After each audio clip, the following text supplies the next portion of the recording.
என்னடா ஏதோ பர்ஸு கிடக்கு, காசு வச்சிருக்குமா? இதே நாரி போய் கந்தலா கிடக்கு. இதுல எந்த காசு இருக்கு?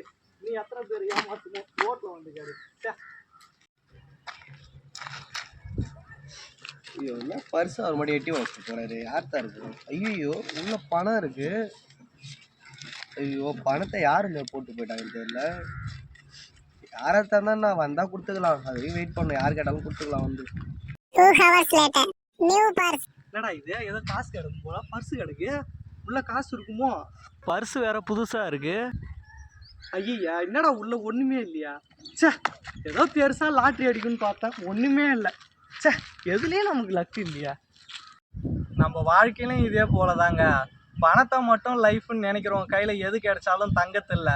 நல்ல குணம் இருக்கிறவங்க கிட்ட தாங்க எதுவாக இருந்தாலும் தங்கும்.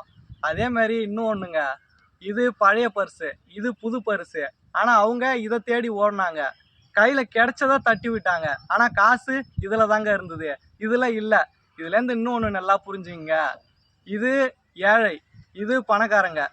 இங்க தாங்க நல்ல குணம் இருக்கும். இந்த இடத்துல பணம் இருக்கும் ஆனா குணம் இருக்காது. ஆனா அவங்கள தான் நம்ம மதிச்சு ஓடுவோம். நான் எல்லாரையும் சொல்ல மாட்டேன், ஒரு சில பேர் நல்லவங்களும் இருக்காங்க, நல்ல குணம் உள்ளவங்களும் இருப்பாங்க. ஒரு சில பேரை சொல்றேன். அதால பணக்காரங்களை மட்டும் தேடி ஓடாதீங்க. இங்க வந்து உங்களை சுத்தி வெறும் பணத்தை மட்டும் சேர்க்கணும்னு நினைக்காதீங்க.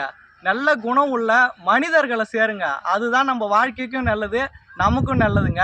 பணக்காரங்களை மட்டும் தேடி ஓடாதீங்க. ஏழைங்க கிட்ட தாங்க நல்ல குணம் இருக்கும், அவங்களையும் மதிக்க கற்றுங்க. நம்மளை சுற்றி நல்ல மக்களை சேர்த்துக்கிட்டு இருக்கிற லைஃப்பை என்ஜாய் பண்ணி வாழ்வோம். நன்றி ஃப்ரெண்ட்ஸ்.